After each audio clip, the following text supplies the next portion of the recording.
The one thing that I wish I knew when my kids were younger that would have dramatically changed me as a mom is this. My son's gonna be 13 this week and my daughter is 11. And when they were younger, if I'd have known that it was, and hear me out as I explain this, it is vital and not in any way, shape, or form selfish for you as a mom to have a hobby that is just on you and does not involve your kids whatsoever. Listen to me. You've probably heard the word codependent, and usually when we hear that, we think of that in just romantic relationships, but it is actually a big issue in motherhood as well. What codependency basically is in a nutshell is it's when you care more about somebody else's needs than your own. If you struggle with needing to be in control, you probably struggle with codependency. How does this have anything to do with hobbies and motherhood? Let me explain this. As the caretaker for our children and trying to help them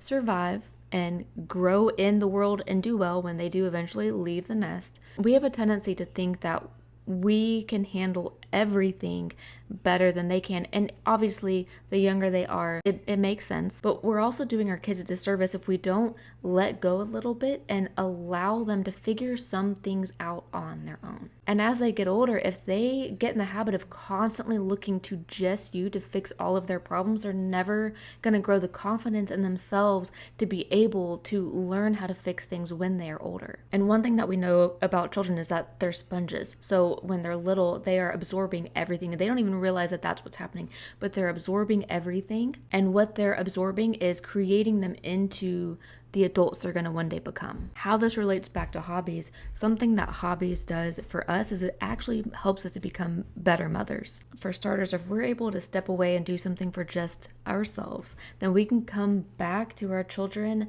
in a much better mental state of mind. We filled up our cups, so now we can fill up theirs in the way that they need us to. It also helps our kids because they're able to watch us and realize, oh, mom is giving time back to herself. As I get older, I'm going to understand that that's something that I need to do for myself. It also builds confidence in them because if they see you go away and then come back and it not be this like traumatic instance, because it's completely different than being an emotionally unavailable parent that's not present with their kid. But seeing you say, I'm going to go do this for myself and I'm going to come back and give you all the love that you deserve, this helps them to grow up securely attached and realize that if somebody that they look up to walks away for a bit, it does not mean that they don't love them. And it also helps them to grow the habit as they get older to pour back into themselves when the person that they're very attached to isn't there. If you become the only source for your child for the entirety of their childhood, then all they're going to know is to literally suck the life out of you to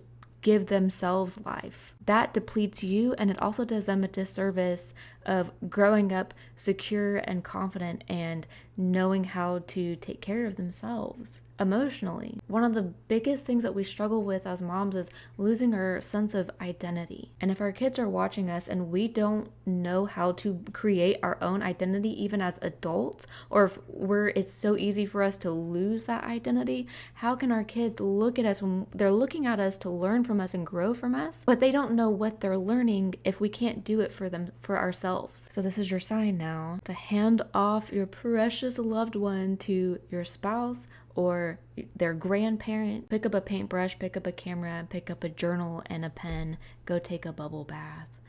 Give back to yourself because it's not just helping you, it's helping them out tremendously too.